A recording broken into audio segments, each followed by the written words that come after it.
To start, thank you, Mathilde. To start with the introduction, my name is Sophia Ababou. I am a member of the Executive Committee of the Sierra Club Quebec chapter.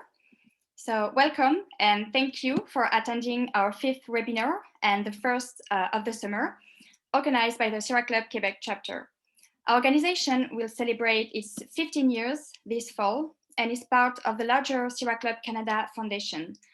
The mission of Sierra Club Quebec is to protect and restore the natural heritage of the region while affirming the rights and leadership of Indigenous peoples as keepers of the land.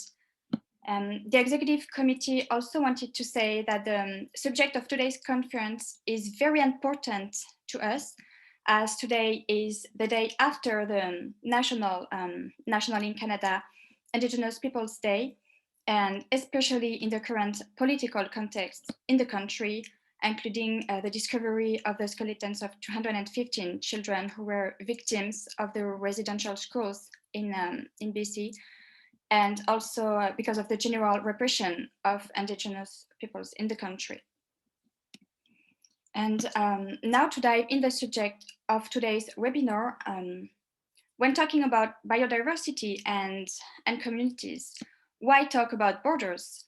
While we focus our efforts on the many environmental issues in Quebec and believe that local struggles are the pillars of environmental protection, we do not forget that the effects of climate change have no borders, and that actions taken by governments or people or community in one country can have disastrous consequences in another. And in a world where border policies, in a world, sorry, that is where borders are increasingly militarized and closed, it is essential to look at the impacts of border policies on the communities that experience them. Because the people making the decisions about these borderlands often live far away, like in Ottawa or Washington, far away from the border regions, and don't really understand these dynamics. So we can ask how these policies fragment both people and the land.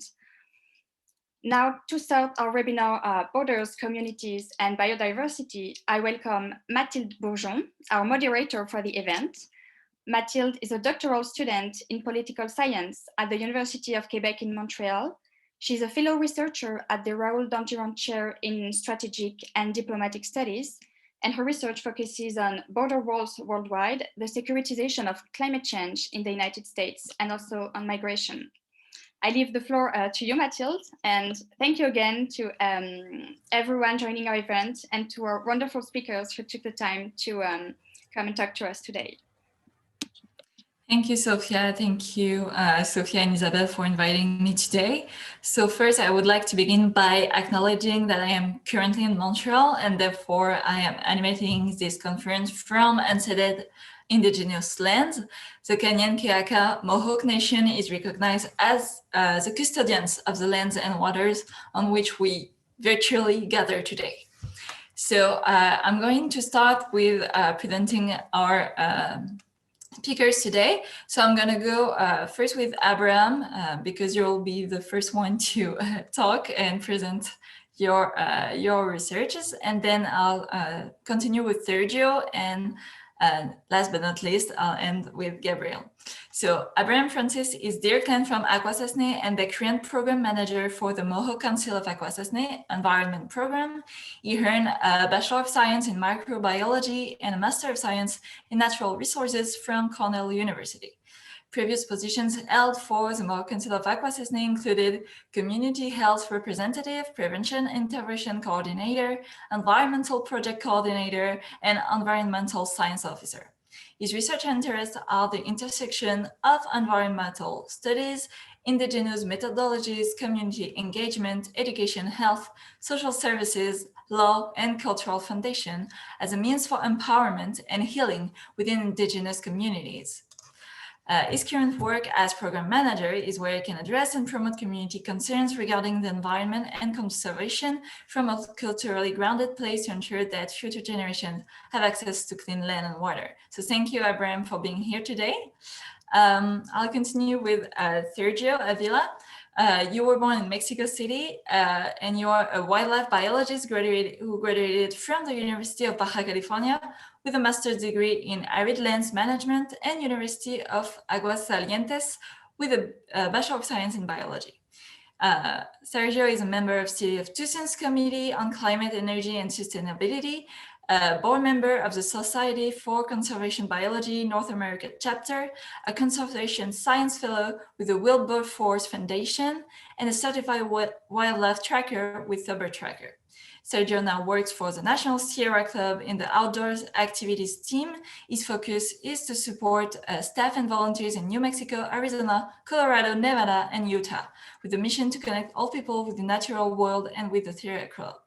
For over 20 years, Sergio has worked on local and regional conservation efforts along the U.S. Mexico borderlands as a conservation scientist, wildlife researcher, and facilitator of binational conservation projects. He has led collaborative efforts on connectivity for wildlife, habitat restoration, public education, and interpretation in the U.S. Southwest and Northwest Mexico.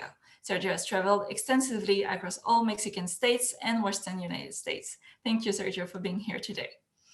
And last but not least, Gabrielle Wolf, our female representative on this roundtable, will be presenting preliminary analysis from our project entitled Cactus Skulls and Transgressive Plants, Political Ecology of U.S. Mexico Border Construction in the Sonoran Desert. Gabrielle is a second-year master student with Professor Trevor Barnes at the University of British Columbia, occupied territory of the Musqueam people. A geographer through and through, she has also completed her honors degree in geography at the University of St. Andrews, Scotland, with Dr. Sharon Leahy. With Gabrielle analyzed the multiple consequences of sanctuary city policies in the patchwork Los Angeles, California. Gabrielle volunteers with the Sierra Club Borderlands chapter, where she assists a team of dedicated geoscientists and NGO volunteers to map border wall construction. Thank you, Gabrielle, for being here today. So now that everyone knows everyone, I'll leave the floor to Abraham, if you want to start and share your screen. And the floor is yours.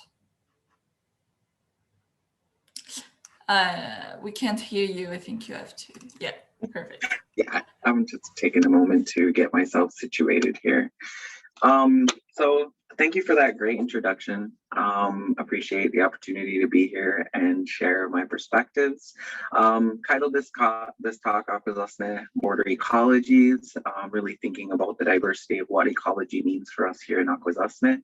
And I really love this artwork by Alan Mickelson, The Third Bank of the River, which is actually a really interesting piece that is based on the Gasuenta, or the two-row wampum, and is sort of built on these aerial images of the North Shore along Cornwall, the North Shore of Gowanoga, the South Shore of Gowanoga, and then the South Shore of Akwesasne. And it's sort of this really interesting piece for me to talk about the reality that we face here in Akwesasne, being caught at the intersection of two countries. And I'll continue that conversation as we go. But what I find kind of ironic about this piece is you get to see it if you get pulled in at the United States Border Patrol Agency, where it currently resides. So this is a reality that we have to live with on a regular basis. For me to go to work every day, I have to go through the Canadian Border Agency as well as the U.S. Border Agency regularly. And this just speaks to that way that the state tries to fix our identities and control us here in Akwesasne, and we resist those in a variety of ways. And so just kind of continuing that conversation about the two-row wampum, which is very informative to me in thinking about my research, thinking about the partnerships I built. And it was an agreement established between the Haudenosaunee and Dutch, these two mutually consenting parties agreeing to respect the autonomy of each other in perpetuity.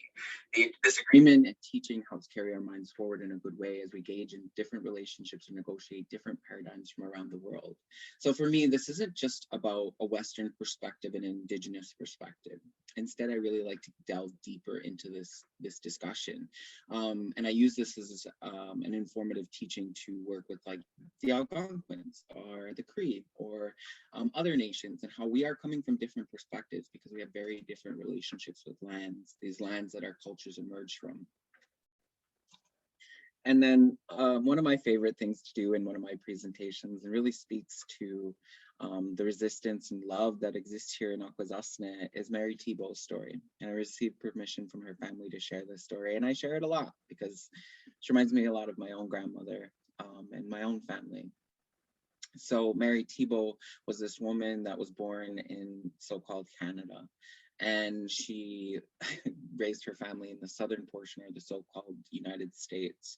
And she was jailed 2 times for 30 days, because, or I think it was 60 days actually, for refusing to surrender her Canadian citizenship. And the reason that this was really important to me is that she refused to allow the state to tell her how to live her life and where to live it in Akwesasne. That she is Akwesaslono, and she is not going to allow anyone tell her what to do, which is very characteristic of us as Akwesaslono. And what I really love about this story too is that you see her making a basket. She sustained her family off basket making. And that is such a rich tradition here in Akwesasne that has so much embedded in it, and is currently threatened due to emerald ash borer. And then my last thing that I like to acknowledge in this is you can see how happy she is. We're very happy people, we're joyous people. And I like to remind us that despite the realities that we've been handed, the assimilationist tactics we've been subjected to by Canada and the United States, we still find joy in our lives. We laugh with our entire bodies, and I'm grateful for that tradition that continues to exist around here. So just to kind of give you an idea of where we are and the complicatedness that Akwesasne is that we have, we're split between the United States and Canada, and this border that crossed our community. But we're also subject to Ontario and Quebec provincial regulations, laws, boundaries, as well as New York State. And if we want to even delve deeper, we can start talking about the county level, where in the United States, we're subject to St. Lawrence County, as well as Franklin County, which in itself adds an additional level of issues. And then we have wonderful EPA regions that we're at the intersection of. We're just constantly negotiating all these boundaries, all these different regulatory bodies, and we're just a single community. We are Akwesasne, we are a single community of people, and we have no respect for this border, much like the ecology. And we live our lives constantly pushing against it and trying to figure out how to best meet the needs of our community members, of our families, and the various challenges that we're consistently confronted with. And this is very apparent in my work as an ecologist and as the manager for the environment program. So this is just a little bit of a context for you. We have Goanoge, Ganatiko, Schneine, and in the southern portion, Hogansburg, or which in itself ends up getting even more complicated, and I love. But we have this marvelous and expansive Schneine wetland complex that extends across the border. We have these multiple rivers that converge on our territory: the Grass River, the Racket River, the St. Urgis River, and then we have the wonderful St. Lawrence River going through our community. In Mohawk, we call it Gonyotolowenene. And basically it means big river, which I think is very fun. And even the name of Akwesasne speaks to the landscape. And that Akwesasne is translated to mean land of the partridge drum. But I think it was a very terrible translation, because in actuality we have the rough grouse here, not the partridge. And that there's a lot of debate on what it actually means. And actually what it means is the sounds that the rapids would make on the rocks along the St. Lawrence River, which no longer happens. It really speaks to the way that colonialism fixes and removes the voice of the people of the land in the process as it's trying to exploit resources and people. And so I just wanted to bring attention to that with the Seaway project in the 1950s, as well as the dam, that there was so much affected here, and that detrimentally affected our community and people and our relations. And what I like to always remind ourselves in working with Indigenous communities is you have to draw in our context specificity. And what I mean when I talk about context specificity is the political and ecological history, as well as the biocultural context. And unless you are attenuated to or understand that history and do your homework, then you're going to develop tools and approaches that have no application here and long-term meaningful impact. That is the struggle for people that come here and try to do partnerships with me. And sometimes I get frustrated because it's just so complicated. And to that, I'm just like, well, my people are deserving of complicated, and complicated issues require complex solutions. So just to situate yourself within the political ecology of Akwesasne, we have 3 governments, St. Regis Mohawk tribe in the southern portion that works with the United States, the Mohawk Council of Akwesasne in the northern portion, which works with Canada, and then the Mohawk Nation Council of Chiefs, which is, and we're the holder of the fire for the Mohawk Nation as a part of the Haudenosaunee Confederacy. I work for the Mohawk Nation Council of Mohawk Council of Akwesasne.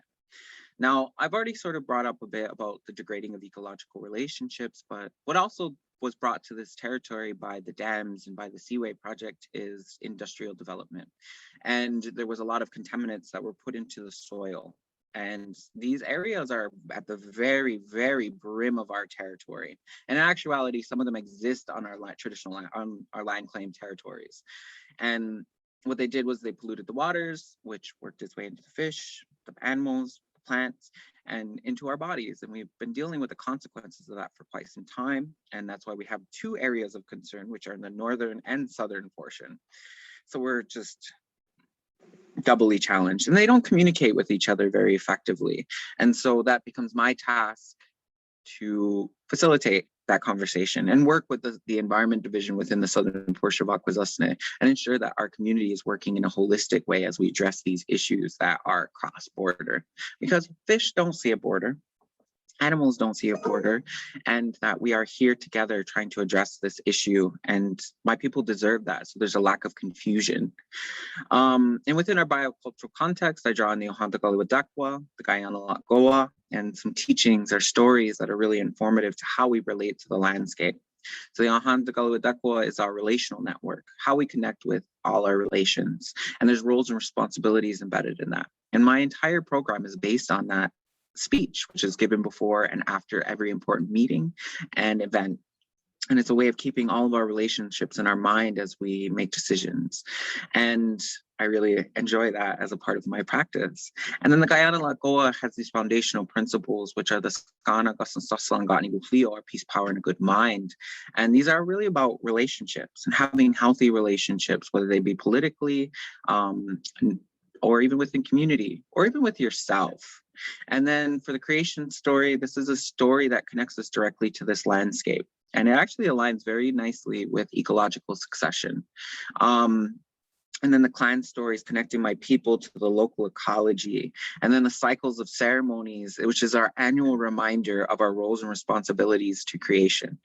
And I really love the way that Dr. Henry Lickers described it, that our ceremonies are actually a reminder of when we messed up, and to not make that mistake again, so we stay in good relationship with all of our various relations. Now, as a part of this relational network, and what's really important part of my practice of research is acknowledging my connection within my community, that I have family and I have connections throughout this place. And this is why my work is impactful here in Akwesasne and applicable, because this is Akwesaslono research done by an Akwesaslono for Akwesaslono. I prioritize my community because I don't see these global mechanisms and approaches to addressing the issues that we have on our local scale. Oftentimes these global mechanisms end up doing things that just don't work and aren't addressing the local context. And I really love thinking about Jake Thomas's words. There are no experts in Iroquois culture. When we come together, we say that we put our minds on the table. That way, if you have knowledge that I can use, I can borrow it. And if I have knowledge you can use, you can borrow it. We always have something to learn. And this really reminds me that we are a living culture, and that I and every other Akwesasne is a generative part of that continuity, of that relevance, that our teachings and our stories still matter today because they're dynamic and adaptable. So we're thinking about, what does our culture look like on the internet? What are the boundaries? Where's our privacy? How do we protect our way of knowing? And at the center of everything I do is my community. And one of my favorite examples of this, when I did my master's thesis, was on Haudenosaunee forest stewardship, and specifically connecting Akwesasne voices to that process, was I was able to tap into that relational network. I was able to draw on my grandmother's relationship and bring in the Catholic perspective. I was able to draw on my own relationships that I built and my familial relationships to bring in the two different longhouses that exist here. My work experience, bringing in my partnerships and collaborations with the St. Regis Mohawk Tribe and MCA's Environment Division, or organizations, that there was representation there that really, for me, represented who we were as a community. And one of my favorite moments was when Harriet Boots, who was a clan mother at one longhouse, opened for us. And then Eddie Gray, who was a faith keeper at the other longhouse, closed for us in this with the Yohandakalawidakwa. And that they created that space for me, and they supported me. That they seen and they wanted me to do right by Akwesasne, and they wanted to support that effort. Now, a really important part of this work is acknowledging that this piece, that there's complex connectivity that exists here, all my relations. Because one of the most frustrating questions I heard as a researcher was, what's important about the forest? And my response would often be, it's all important. But if it's all important, then nothing's important. But as I delve deeper into this, to the stories, to the connections, I seen that there's this complexity that exists around it, that when we're talking about species, we're also talking about stories. And within those stories, there's this complex connectivity with our values network, that they support each other in this really beautiful way. And my committee chair described this as the role of culturally and social processes as conceptually independent but mutually interdependent, builds interesting insights in the complex connectivity that comprise relations with biological foundations. Basically, we're really close to the land, and that damage on the land is damage on my people. So when the land was damaged by environmental violence, that damaged my people. And these weren't just the immediately on your body impacts, which there were a lot, and we're still dealing with the consequences of that. There was effects on our stories, on our values, our connections with each other. It extended out, and that's what I'm trying to understand. So when I was talking about forest, I was also talking about the river. And that's because I can't separate those two, because they're dependent on each other. And as a part of my work, and really pushing against these governments that are trying to say, this is a border, you can only spend money here, and you can only do this, I am not interested in these boundaries that are reinforced by contracts, by politics. I'm interested in meeting the needs of my people. And we don't see a border here. We support each other, and we're going to keep fighting that. And we're going to keep working together and pushing the boundaries of what was thought to be possible here. And in the end, it's about addressing our fish, it's about addressing our trees, addressing all of our relations as is outlined in the Yohandakalawidakwa, and that we have a role and responsibility in that process. And I believe that if we do this effectively and we improve the health of the land, then our community's health is going to improve, our mental health, the health endpoints, as someone described. And that in that process, we're engaging hope, because our relationships and our connection to language, culture, knowledge has been so degraded by the assimilationist tactics of Canada and the United States. But there's hope there. We're engaging hope. And I love using this story, or this piece about this basket restoration by Carrie Hill. And this basket looks just rugged, but she was able to improve it and make it whole again. And that we can do that work here, and we are doing that work. And that in the process, we are going to call everything back. It wasn't lost. It just needs to be called home. And our language, our cultures, our connections, the health of the land is all going to come back to us. And that's what I'm really excited about our work. And that's what I believe in. It is the mission behind my work. So in the end, I don't see the border. Yeah, it affects my life on a regular basis, but I've learned how to circumvent that, how to subvert that process. And so with that, that is a bit of my piece and my perspective on the various ecologies that exist in Akwesasne, from the politics to the ecology to our cultural connection, which are also intimately interwoven. So, yawa. Thank you so much, Abraham, for your presentation. It was fascinating, and I think we all learned a lot from your talk. So thank you again. I now will let the floor to Sergio, if that's fine with you. Yes? Okay, perfect. You can go ahead, share your screen, and we're all listening. Merci. Bonjour. Thank you, everyone. And Abraham, thank you so much for that presentation. I hope that you get more time to speak, and I really look forward to you sharing. I love you centering First Peoples in your conversation. Really appreciate your talk. So thank you. It's an honor to be here with you all. I'm going to share my screen, and I'm only going to start by sharing this map quickly, just to locate all of us and all of our audience to where we are and where I am.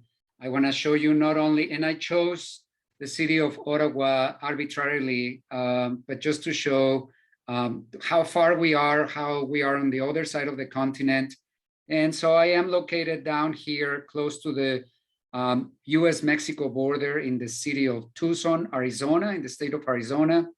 I am only 80 kilometers north of the international border. And the other thing I want to show you here is look at all those straight lines, how in Western society we see the world divided by straight lines that are absolutely arbitrary and have nothing to do with the environment or with history. And I want to share with you also that the southern border is approximately a little bit less than 4,000 kilometers. So it's very difficult to explain or to describe this place from one location. It is very diverse throughout those 4,000 kilometers, a little bit less. Finally, I will use this map to show you that as I am located here, I will be showing you other maps around this region. So you'll be seeing what's known as Northwest Mexico, Southwest United States, and get located by the Gulf of California over here. You'll see other maps. Okay, now I want to show what Turtle Island looks like when we erase those political boundaries and instead acknowledge and recognize the existence for millennia in the past and in the present and into the future of all indigenous people of Turtle Island.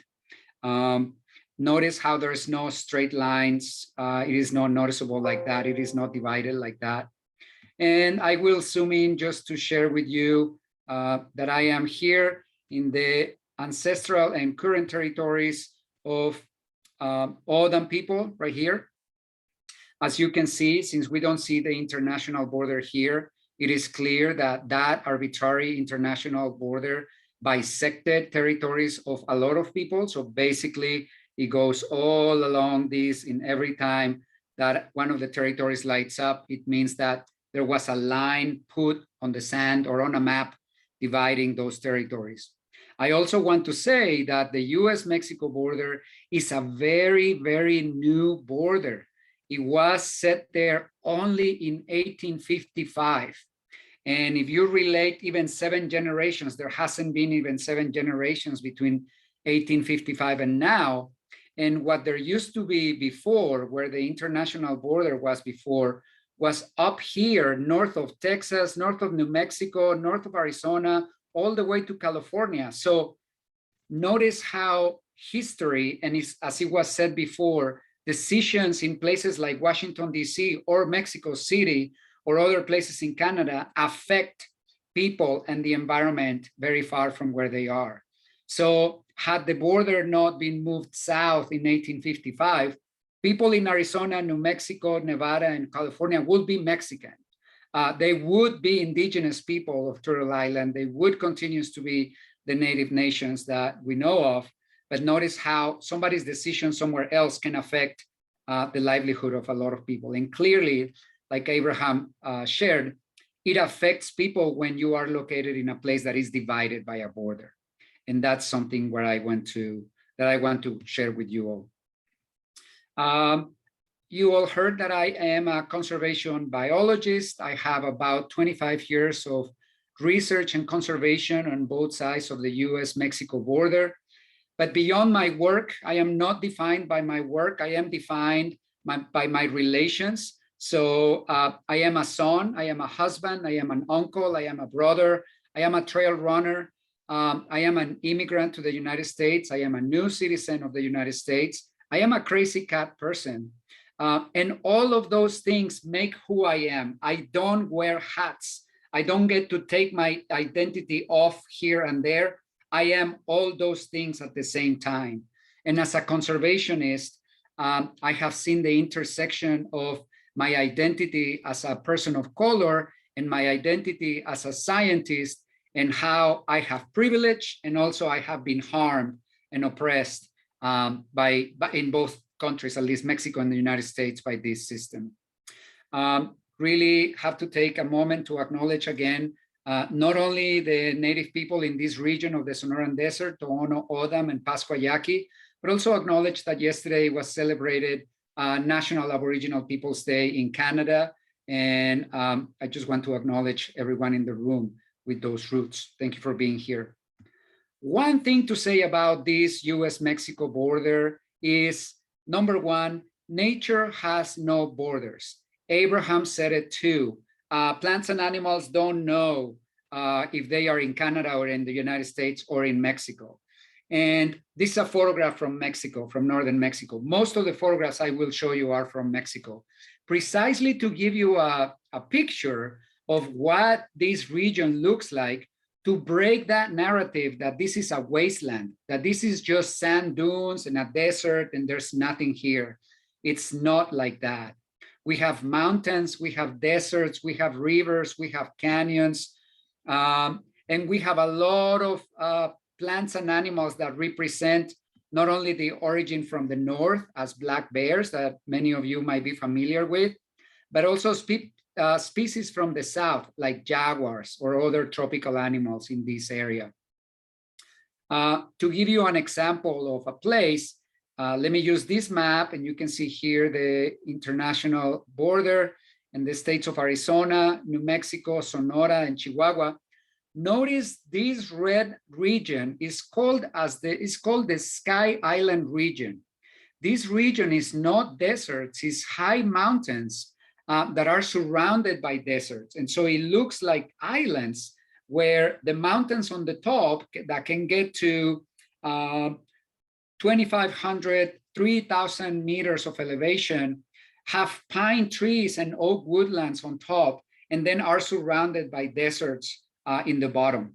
And it's also important to recognize that you can see a couple arrows coming from the south, says the Sierra Madre and the Neotropics. These are plants and animals that are tropical in their origin and find here the northernmost distribution in the continent. Similarly, there are plants and animals that come from the Rocky Mountains all the way back to what's known as British Columbia, or from the west, the Sonoran Desert, and the dry Chihuahuan Desert from the east.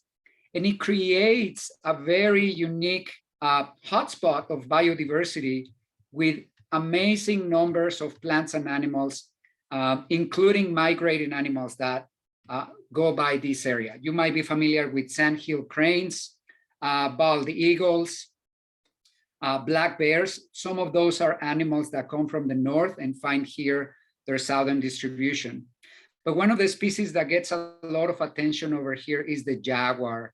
The jaguar is the third largest cat in the world, is the only roaring cat in the Americas, and it's one of these very charismatic species that live in the region and all across the continent.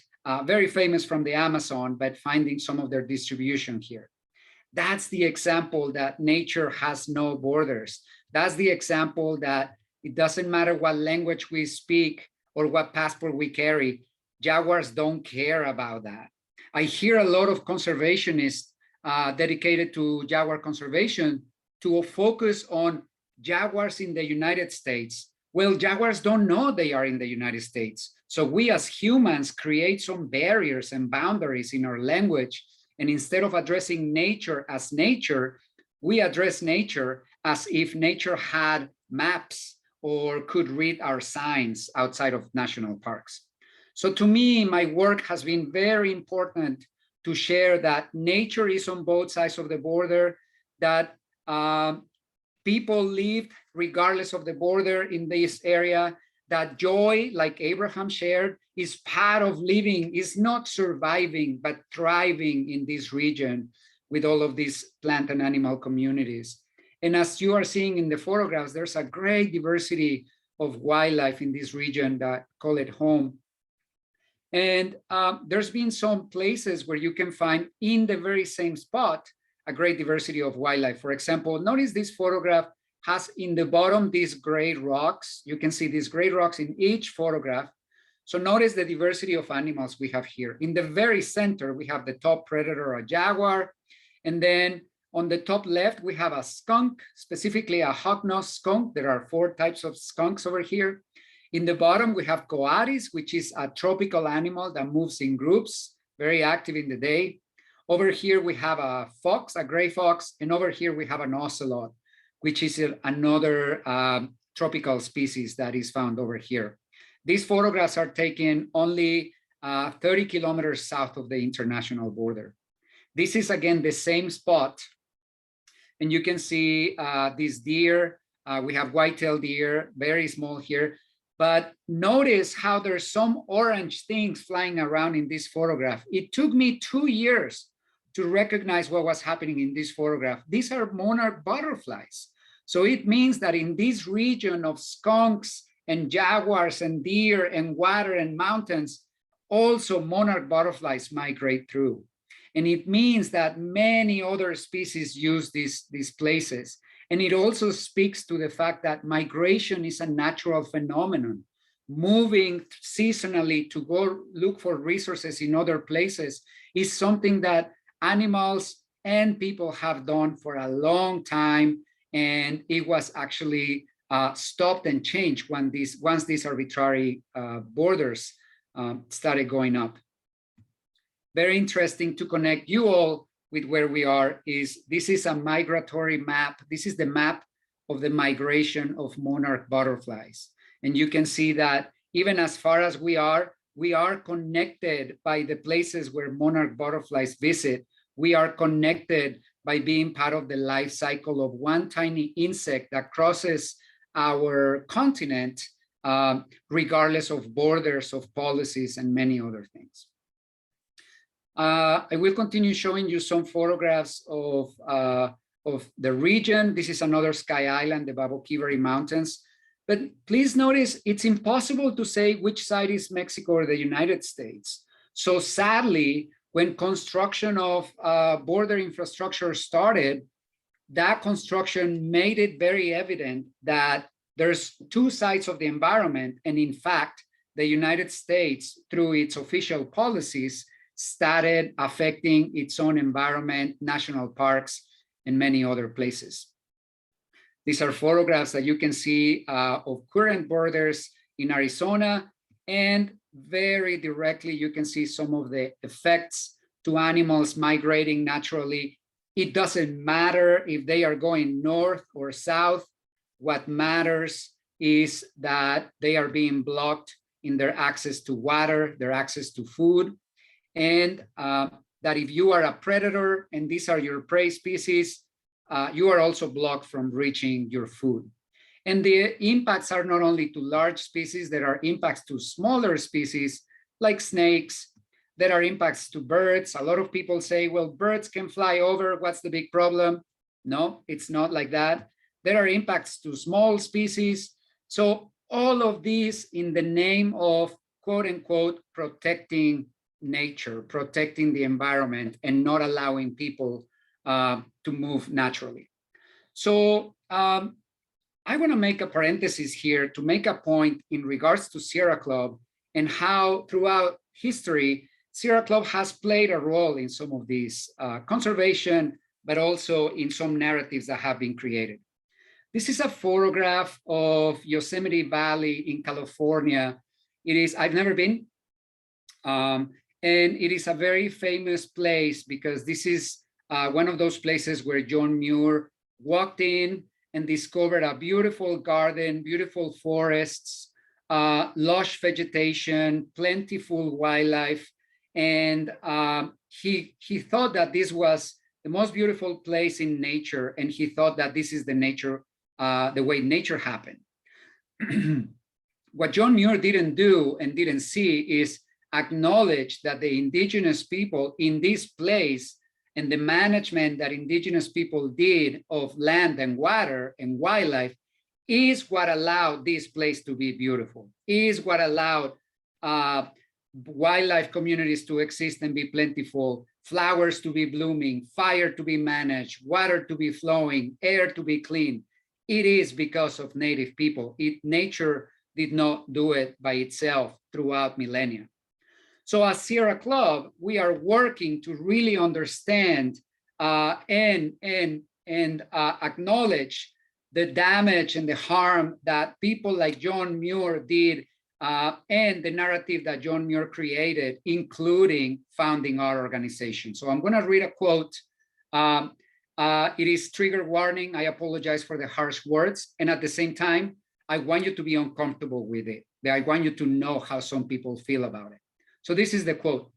A strangely dirty and irregular life, these dark-eyed, dark-haired, half-happy savages live in this clean wilderness.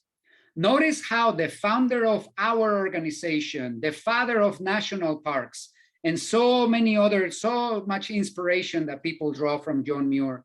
Notice how judgmental John Muir was of people who didn't look like him and of people who lived different from him. And he created all this judgment of what they look like, how they live, and yet wilderness is clean. In the same sentence, he separates people and environment and makes people sound really bad and makes the environment sound really good. 130 years later, Sierra Club is struggling to acknowledge this past and to redirect our goals and our work to acknowledging that there is no separation between environment and people. And Abraham said it best when he said, damage to land is damage to people. This is the result of that, is that damage to land is damage to people, even when you think that removing people is the way to go to protect places. Here in Arizona, we have the Grand Canyon, and the Grand Canyon has been a national park for 100 years. But the Grand Canyon has been home to many indigenous people for way longer than 100 years. The Grand Canyon has existed for way longer than 100 years. And we have to acknowledge that just like that and Yellowstone and so many other parks, indigenous people were removed in order to create those parks. So as some people like to say in the United States that national parks are America's best idea, please think about what you say, because actually, for some people, national parks are America's worst idea. But we also have to pay attention to other people who have also authors, white men who are influential in the conservation movement. And I'm going to refer specifically to someone who was very influential as a so-called conservationist in the United States Southwest. And yet he was an absolute racist, misogynist, oppressive, horrible person. So here I go. Now that we're talking about borders, I'm going to read this quote. It might be wise for us as American citizens to consider calling a halt to the mass influx of even more millions of hungry, ignorant, unskilled, and culturally, morally, genetically impoverished people, especially when these uninvited millions bring with them an alien mode of life, which is not appealing to the majority of Americans. Therefore, let us close our national borders to any further mass immigration. The means are available. It's a simple technical military problem. So you would think that this is a quote by Donald Trump or somebody openly racist like that. This is a quote by Edward Abbey, a famous author in the Southwest, supposedly a defender of the Southwest, but clearly a racist person who thinks that building walls is the way to protect the environment. And I like to bring that up here because I know that a lot of people around conservation groups are very inspired by this type of authors, but ignore the impact that these authors have on people and how we don't see ourselves as people of color as part of the conservation movement. So it is a big problem when we celebrate these heroes, when we celebrate this European American and this Western vision of the environment that is only separating people and nature, and we don't see what we do to other people. The issue of the border wall in the United States and Mexico did not start with Donald Trump. This is the last thing I will tell you. This has been going on since the mid-1800s, and every president has taken a little step to damage that area. This is not about Mexico or the United States. This is direct damage to indigenous people there on the land. Very important for everybody to know. What really made a difference in this issue is the Real ID Act of 2005, which was signed by President George W. Bush. And the Real ID Act of 2005 has a section, it's section 102, which I will read a short description of it. Quote, notwithstanding any other provision of the law, the Secretary of Homeland Security shall have the authority to waive all legal requirements such secretary in their discretion determines necessary to ensure expeditious construction of the barriers and roads. What this means is that the United States government gave permission to the United States government to not follow the law, to not ask for consultation, to not involve the public in this project, to not request scientific information on the potential impacts, to not use engineering plans, to not oversight contracts. So he gave a whole carte blanche for the government to do whatever they wanted, including using racial profiling as a tactic to scare people along the border. I had to stop research on jaguars along the border. I was the only researcher working on jaguars because I am brown, because I have been threatened with guns by the Border Patrol, regardless of my citizenship, my passport, my language, my schooling. Because I'm a person of color with an accent, Border Patrol has run me out with guns in my face, and therefore we cannot do jaguar research anymore there. A few other quick examples of infrastructure across the border. Don't think that this is a very well organized type of construction. They are recycling materials from World War II. They are changing from the existing barbed wire fence to vehicle barriers, to then blocking a river, to then adding lights and generators and even scaring birds that come to these places at night. They are impacting the land, not only by construction, but by all the crews, all the extraction, blocking water, killing animals, creating flooding in cities, destruction of places because they think the border wall is going to hold the water. They have been impacting ports of entry. All of this is a result of that border infrastructure. But you know who the enemy is? The enemy is brown people. It doesn't matter what we do. If I am with Sierra Club and I take a tour of a lot of people who want to see the border, I am the only person who's going to answer questions. I am the only person who's going to be stereotyped, who's going to be racially profiled. So finally, I want to share that we were able to lead a field trip with a lot of directors of different environmental groups. This is Mike Brune, the executive director of the Sierra Club, who led that trip. We were very happy to show the region and to show with other partners, but also to show that brown people are doing the restoration work of this land.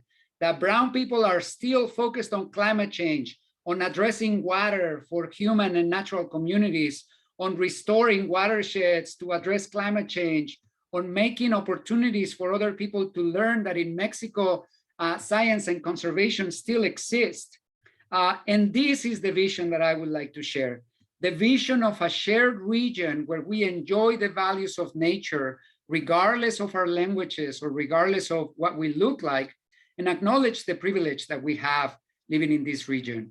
I will be happy to answer questions. I wanted to leave there with a few things to instill some questions, and very looking forward to hearing from you all. Thank you.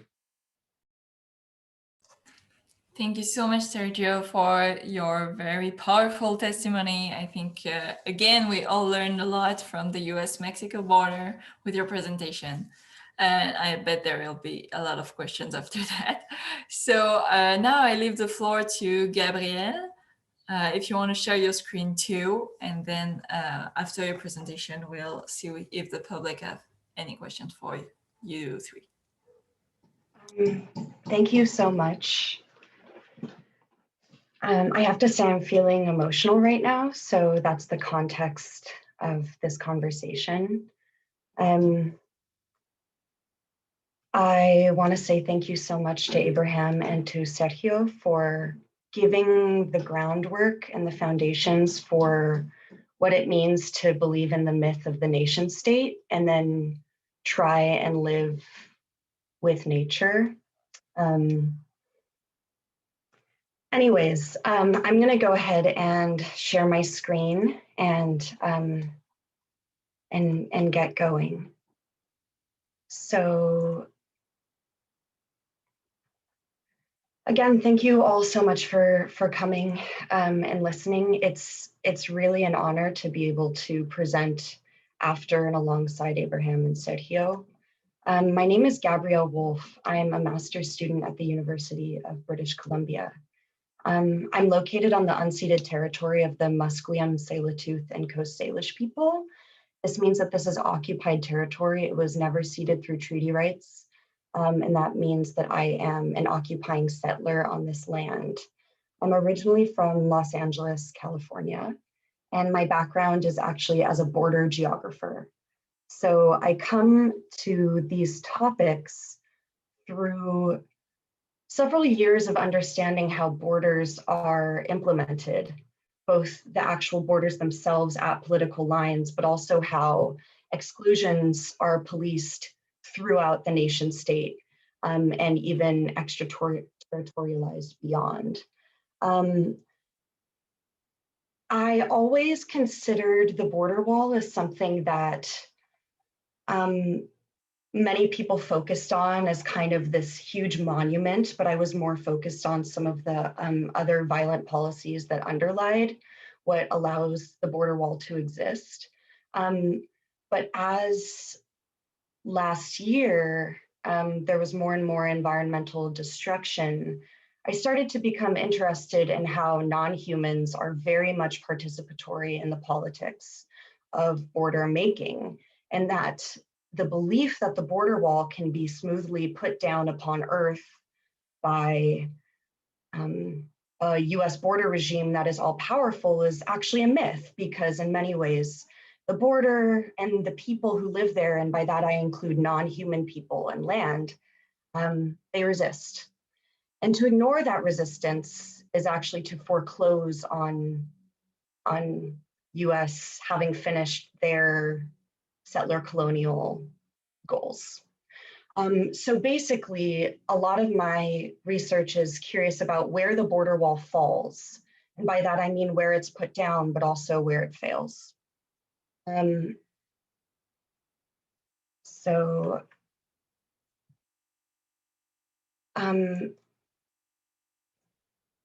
This project is, like I just said, it's an investigation into how borders are negotiated and maintained by an array of participants, only some of which are human.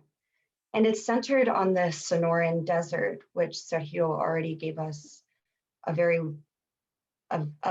proper introduction to. And it can be seen in green on this map. And it's where one such participant lives and dies, and that is the saguaro cactus, pictured here. So in February 2020, construction workers hired to build the latest iteration of fencing at the U.S. Mexico border cut down several saguaro cactuses.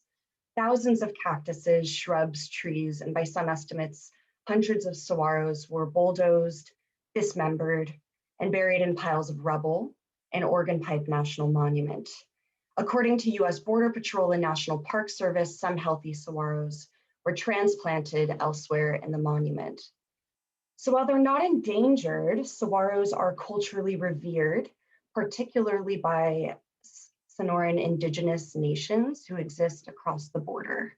And in Arizona, in the state of Arizona, it's illegal to cut down saguaros.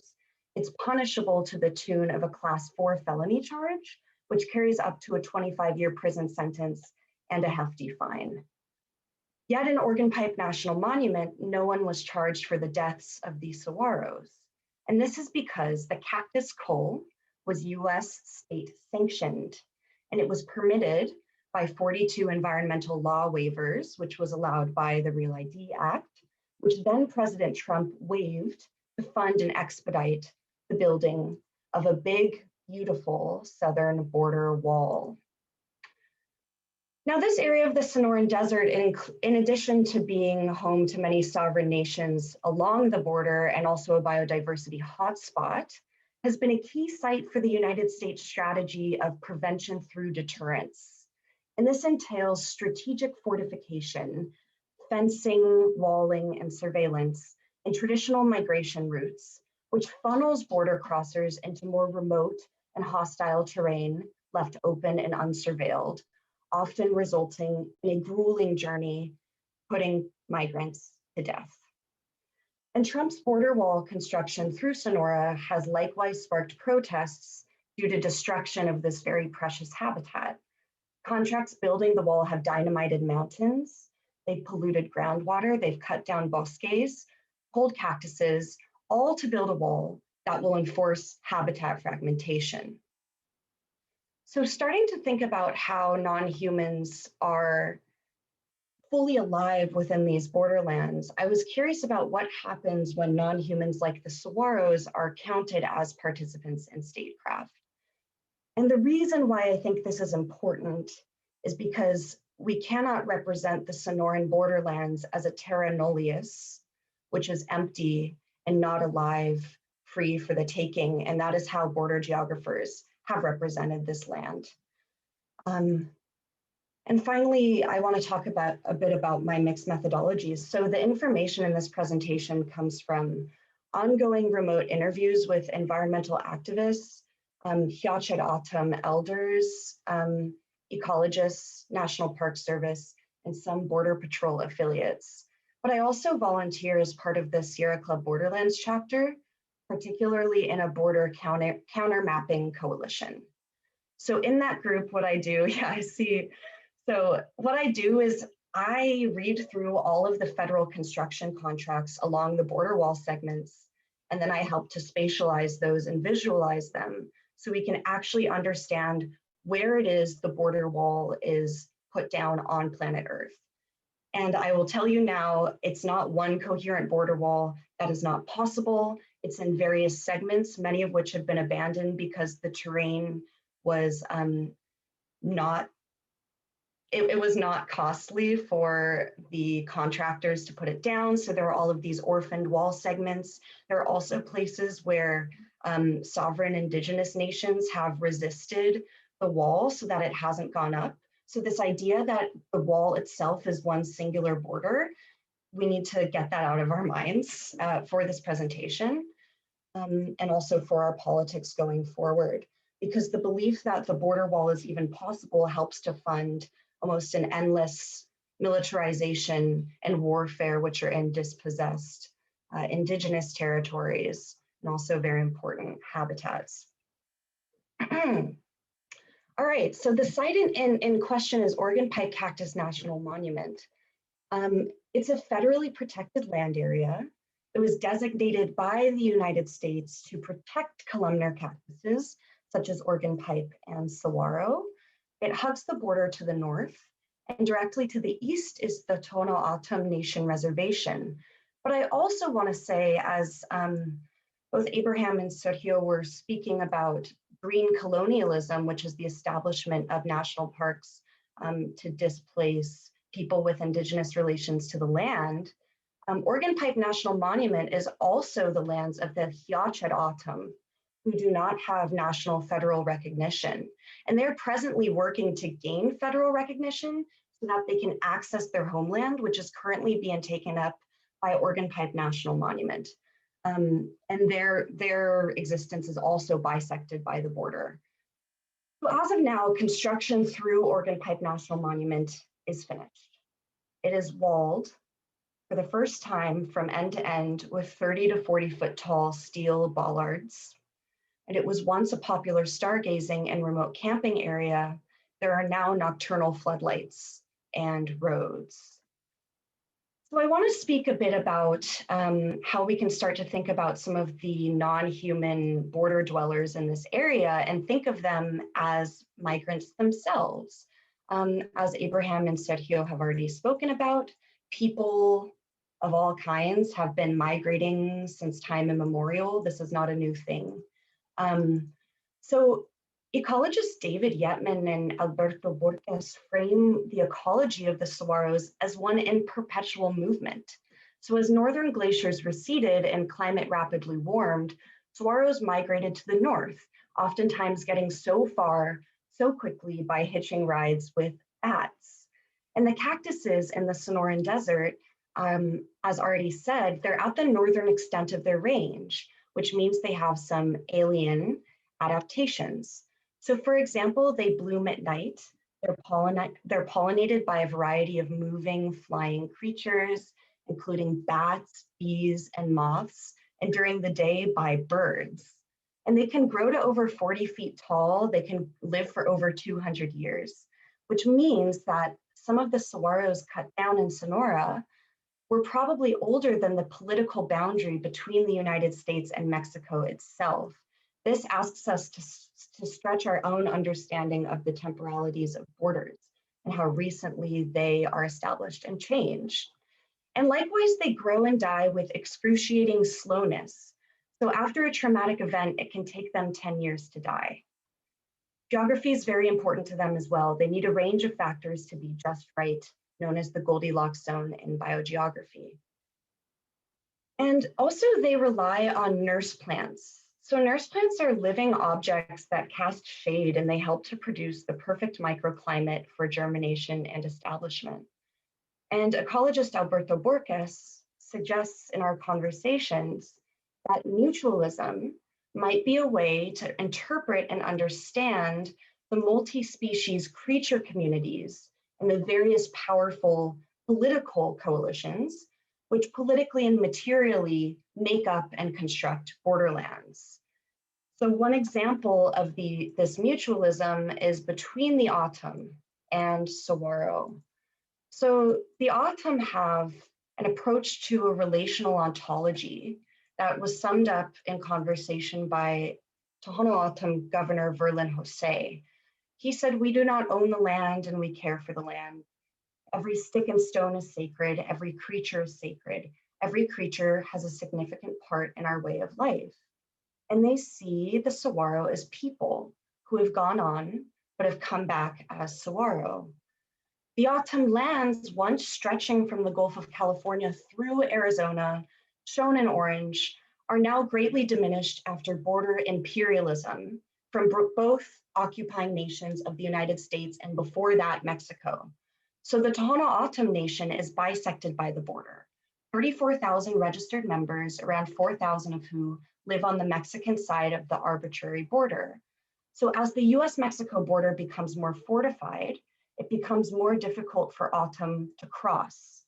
The very border construction that severs the Tohono O'odham from family, daily business, or accessing crucial spiritual sites also severs the bodies of their kin, the saguaro. And the arrest of 2 Hiachet O'odham land defenders by National Parks Police shows how border patrol in this instance overlaps with environmental and imperial control. and the land defenders did stop construction for the day. So I spoke a little bit earlier about these saguaro transplants that were supposedly done by U.S. Border Patrol, not by the National Park Service, again, which is showing this conflagration or conflation of environmental controls and imperial controls. So the U.S. Border Patrol asserts that many more saguaros were transplanted elsewhere in the surrounding Organ Pipe National Monument. But the moved saguaros are almost certain to die within 10 years, given that saguaros are notoriously difficult to transplant due to their reliance on a system of roots that extends not just down into the earth, but also radiates outwards, and their pickiness with the perfect habitat deemed the Goldilocks zone. And although they may take 10 years to die, US Border Patrol has dedicated a year's worth of funding and labor to check on how the transplanted cactuses are doing. I argue that such saguaro transplants display the re-entrenchment of the military border industrial complex, which has taken up a new role as caretaker of these plants, which border construction dislocated in the first place. And that transplants will perish after their 1 year of care from Border Patrol. They will die within what Dottie calls a space of moral alibi. So that space of moral alibi is usually used to describe deaths attributed to migrant crossers, but it also applies where the state is absolved, where slow or invisibilized deaths are attributed to natural causes. I also want to argue that this is an example of a slow death. It's meaning the destruction of life, bodies, imaginaries, and environments by and understand contemporary regimes of capital. And to that, I would actually say, I would add to Berlant, contemporary regimes of racial capitalism and colonialism, because we can see the very same thing is happening with the Hiachid O'odham, who themselves, in conversations with Christina, a participant, and who's a board member of Hiachid O'odham Hamachakam, which is their LLC, she described their own experience as also a slow death, not being able to go home. So Purcell and Nevins point out that security at the border is very much a border game. It's not so much about securing the border, but about projecting a spectacle of security. And I extend this argument to the saguaro. It's not so much about fostering saguaro life, but about projecting a spectacle of a world in which saguaros can live. And this brings up serious questions about the validity of environmental stewardship within settler colonial environmentalist frameworks. So I want to end this by actually talking about where the wall is happening. So as Sergio has already said, this is a very new border. And this is showing the fencing before 2005 when Bush's Real ID Act permitted so much walling. So here you can see a lot of areas are left unfenced. This is also prevention through deterrence.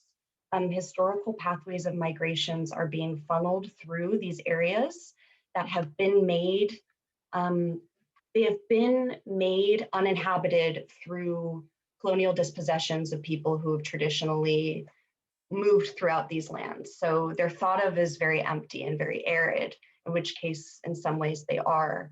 And I'm not going to show you the fencing by Bush and Obama administrations, because although they did wall a lot of this area, most of it was vehicle fencing, and even fencing made of barbed wire and chain link.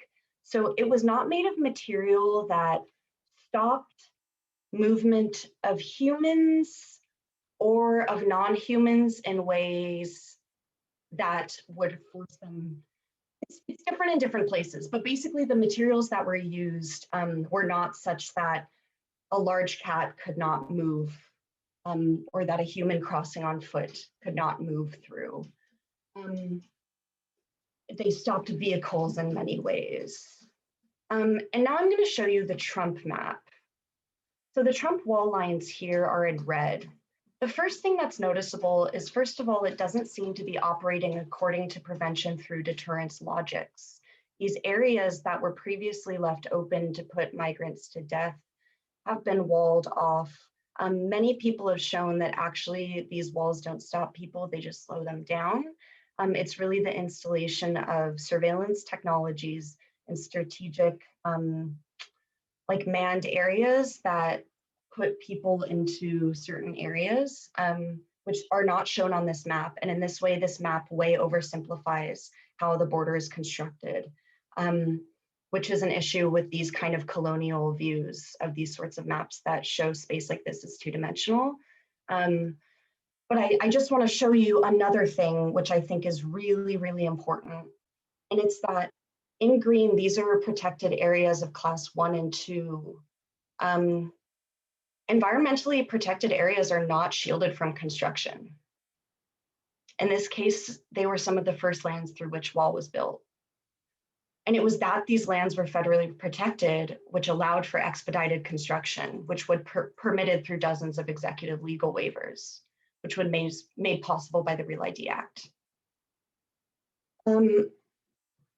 So this seriously brings up questions about what is the point of environmental protection under settler colonial legal frameworks if it is just going to, in this case, actually make border destruction easier. And it also brought a question to me, which is, what does a border not predicated on colonial notions of environmental protectionism, but rather informed by mutualism look like? So please cast your attention to vehicle fence 300 here in blue. So this is the fence that was constructed on the Tohono O'odham Nation. It was built through negotiations between Tohono O'odham government and Border Patrol. But I just want to show that the border fence on the Tohono O'odham reservation swerves between saguaros. So while the political border here is a straight line, the built fence deviates from it as if pushed off course by the standing cactuses. So in this way, the saguaros' spatialities and their relationships with the O'odham have molded and pushed the border in different but nevertheless material ways. And finally, those concerned about a livable future at the border ask what will finally bring down the wall. So taking from abolitionist frameworks, the goal is really to make a world in which a border wall existing is unthinkable. But for now, organizers are beginning to indicate that we need to turn towards more than human politics in challenging the border wall segments. So the construction is very messy. Most of it was rapidly undertaken in 2019 and 2020 with funds illegally rerouted from the Department of Defense. So this quick construction, as well as Trump administration's seeming aptitude for homogeneous walling materials, it gave very little thought to the varieties of geography, silt composition, mountainous altitudes, and border communities who live at and variegate the borderlands. So because of this, a lot of the areas through which the wall has been installed are not really welcoming to that wall, and it's come down in various ways. And there are also legal negotiations underway in the Supreme Court, which will likely culminate in a settlement where the wall is most likely to be removed or augmented where it's deemed harmful to border communities, and particularly non-human communities like jaguars. But some of the most informed participants look beyond the legal system of the United States. So a majority of participants that I've spoken to through these interviews point to the coming monsoons as the first hope to bring down the border. And such monsoons have already cracked foundations in some segments.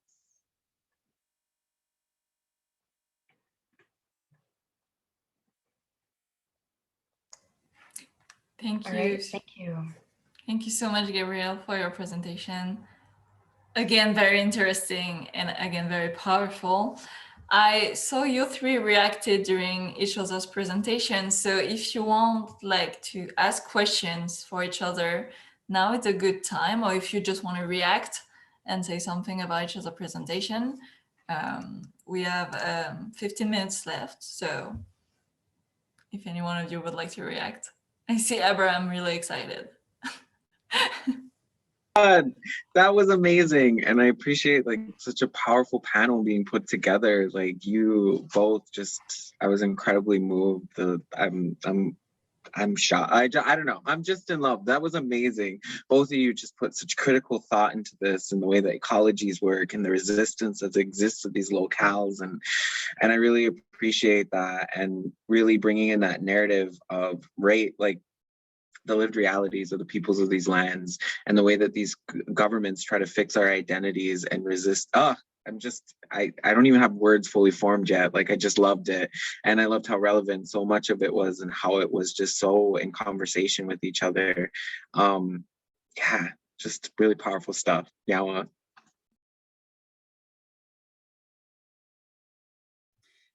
Same. Congratulations to you both, and Matilde, Sofia, all for putting this panel. Really powerful things. Like I said, we can keep talking about it for 3 hours and more, because this is only the border. But notice that we continue to talk about these colonial systems. We could be talking about murder and missing Indigenous women, schools, residential schools. We could be talking about pipelines. We could be, all of that are colonial systems that are harming the land and harming people.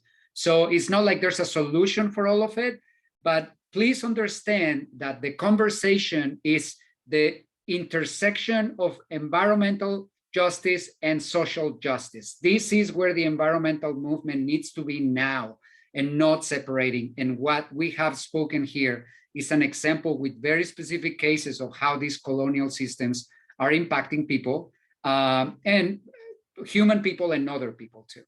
Very, very glad to be here with you all. Yeah, thank you so much. I'm, yes, having Zoom stage fright, and I feel very inspired getting to be in conversation with both of you. I guess I have a question, and it's like, and if I could give this to my fellow panelists and maybe everyone, but so I'm coming at this as like a researcher perspective, but these are all boxes that we put ourselves in that disconnect us and delegitimize knowledges that actually do have a place in understanding how the world works. And I guess my question would be like, what kind of research needs to be done? What kind of information needs to be made readily available immediately to assist in what you both have spoken about, to assist in the arbitrariness of borders? And Abraham, I was really moved by how you spoke about how colonial systems of ordering fix the land to displace the like the indigenous relations that are woven into that place, and like the way that it changes the ecological systems is also a way of like colonial dispossession, of taking the name, of taking the history out of it. Yeah, I'm just a lot of jumbled thoughts right now, but I guess my question is like, what, I don't know, sorry, but I'm very inspired. And Sergio, like, my work could not exist without the dedication that you've had for the past 20 years and the work that you do and have been doing. I hope that was also clear. Thanks. Oh, I love that question. It was so beautiful. And you know, and really kind of those complex ecologies, right? In particular, what I was drawn to by Sergio was when he talked about like the way, oh gosh, now I'm like struggling with my own words. It's just so many jumbled thoughts, right? So where I'm kind of situating myself in this conversation is that connection between the racial justice and social justice and justice for the land, how all of these things are so intimately interwoven with each other. And in particular, what Sergio had talked about was, and brought that to our attention, was the way that John Muir described the landscape and how racist that was and how disrespectful that was. And for them to be like the godfather of basically national parks, which I have no respect for too. but just how colonialism just permeates everything, and it's a part of everything. And I think what's important to remember too is like colonialism hurts everybody. It benefits from this deficit model that we constantly need to be in production, we constantly need to be doing something, and that even our pastimes need to be earning money. And I can delve into that even more. But returning to like the subject that you're talking about for research, that's like, from my perspective, that's important and needs to be done, is it needs to be connected to community, needs to be connected to place. And that's where I see like Indigenous people and that connection with what Sergio was talking about, was that we've always been a part of these landscapes. We've always had relationships with these places, and they weren't just these passive engagements, like we're part of the ecosystem, and that our presence is necessary. And this is where I sort of resist eco-fascism, that like, oh, the environment would be so much better if we weren't here. But if we weren't here, there would be so many different species that would no longer exist because they rely on our existence. So again, connecting it back to those connections with the landscape, connection with the people, because for me, I really draw a lot on community-based participatory action research. I want to do things that like bring community voices to the questions, their concerns, whether they're real or imagined. It doesn't matter to me. I still have a responsibility as a researcher to develop methods to put that into words, to develop some kind of way of trying to add language to that. And that way we can understand it more deeply, because that's what I feel like all my work is about. Again, centering community voices. And this is what's been most difficult about COVID for me, is we can't be in community. Yes, we can do Zooms, but there's something that just isn't quite there with Zooms that is a necessary part of communities. And kind of excited about this next sort of what the world's going to look like after. How we're going to appreciate community more. We're going to spend more time with community. I don't know, like I'm ready to hit the ground running with the research and the work and reflections that I've been able to collect through this time. And these borders, like this colonial machine, and in particular, like if you have the time, I would recommend reading Carol Warrior's meditation on fixity and fluidity. She was a huge influential mentor in my life, and the way that she talks about slime molds is this really interesting way. And she talks about politics and climate change and Indigenous activism in this really beautiful way. And I feel like it's really relevant to this discussion about borders and discussions about the ways that Western science tries to fix things and put them in boxes. And I'm not really interested in that. I'm interested in relationships. And that's why, from my own perspective, I consider myself an Indigenous ecologist. And that's because I'm coming from a place of Akwesasne, of the Ganyakahaga, of the Haudenosaunee. I'm drawing all that inspiration from this place, from this landscape, which varies across the landscapes throughout our territories, and follow what would, my professor would talk about would be like phenological indicators, that we all have ceremony at different times because different phenological indicators tell us it's time. So in a really jumbled way, trying to answer your question and trying to come at that. But like, for me, that's what just drives me forward, is community, is those voices, is those stories. That's why I talked about Mary Thibault. That's why I write about my grandmother. I write about my experience growing up in Akwesasne, just turning over rocks along the St. Lawrence and looking at this biodiversity that I can remember. And now it's changed and is different. And that the fact that I can remember that, it's like a reminder that like I was always meant to do something like this, and continuing this work with my life. So really roundabout way trying to get there, but yeah, like just loved what you were talking about, bringing in ontology and all of these wonderful things, like words I haven't heard in a moment, and that just kind of ignite the scholar in me, I guess. So now There's something to say also about our ways of learning. I think all of us are scientists here in the panel, and maybe we have been educated in a way that in order to learn, the way of learning is that you go to an institution, you sit in a chair, and a white man is going to talk to you, or read a book, right? You read a book. You want to learn about racism? Read a book. No, you want to learn about racism? Hang out with us. Hang out with us every day.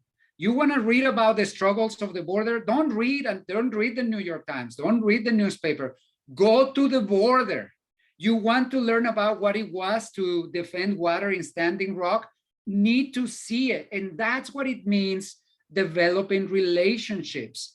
The Western way of knowing is too based on books. So I challenge this. Who read a book to learn how to ride a bicycle?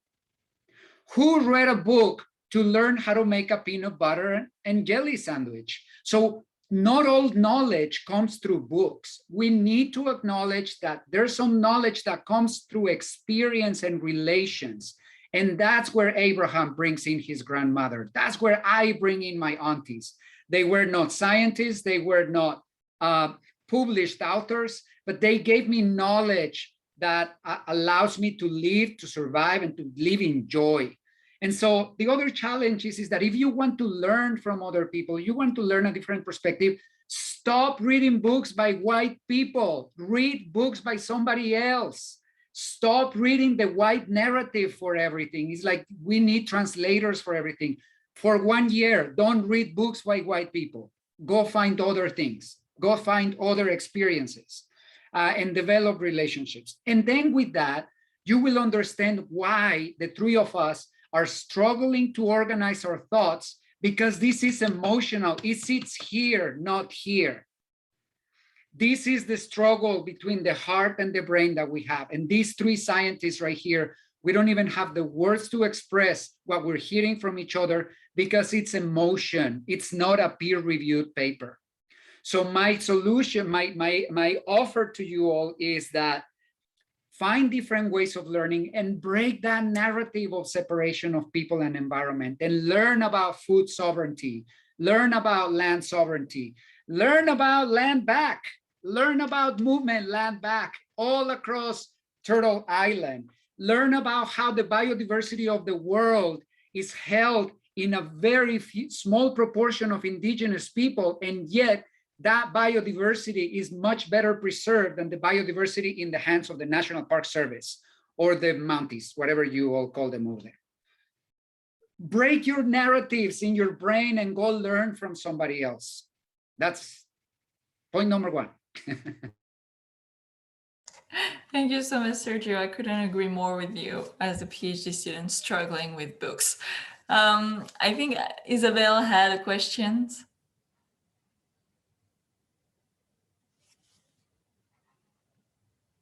Yeah, I think it's coming through. Yes. Thank you so much for your presentations. As a person who struggles with words, I can totally relate to the power of emotions.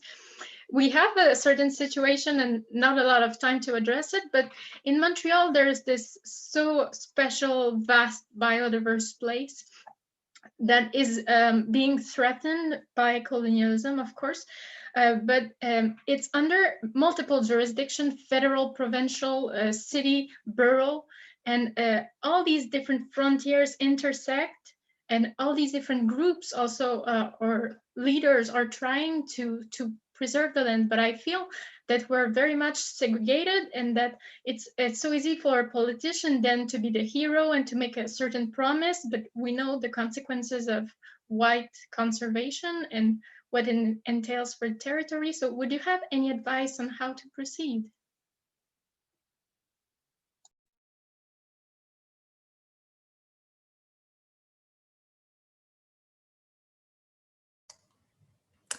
I don't have any answer for you, but I feel like it's, yes, Sergio.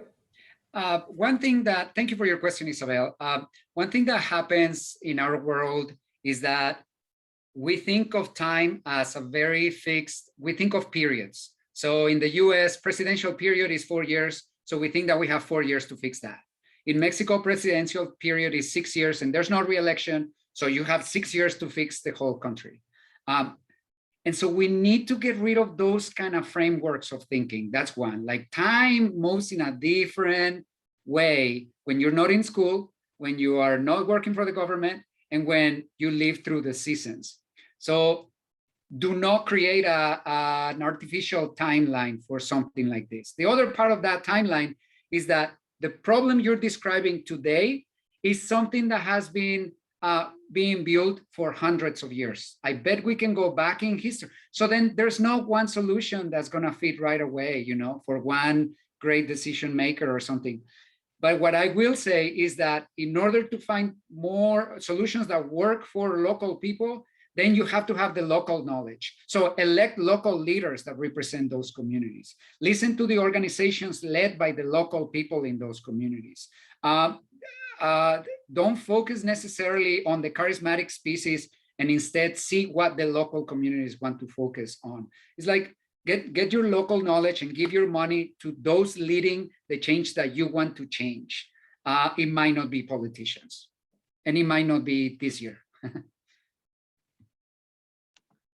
And I guess my comment would be to build community amongst each other, like care about each other. Like that's where I think that like real movements come from, is when people care about each other. But also too, like, I'm just wondering, is Kahnawake a part of this? Like Montreal's right there, and Kahnawake being a community located just right there. Are they helping in this process? They have the environment, they have their own environmental task force for the environment, and that they have we have different tools available to us as Indigenous communities that may not be available to those within the Western institutions that have to follow these various levels. Like our direct sort of connection is ministries and ministers, and that we have our governments that communicate with those directly. Like ours is the federal level, and it's not necessarily the provincial level, but we do carry a certain level of connection. And if you can get the Kahnawake like community engaged as a part of this and a meaningful part of this process, I think that could be really helpful. But I mean, it's been a minute since I've been community organizing outside of my own community. So it's definitely a different idea or concept that I'm struggling with, but taking inventory of what people within the different organizations can offer to the effort, really articulating a specific sort of direction of goal, you know, where you're going. Yeah, those are just some general ideas that I have, but also ensuring that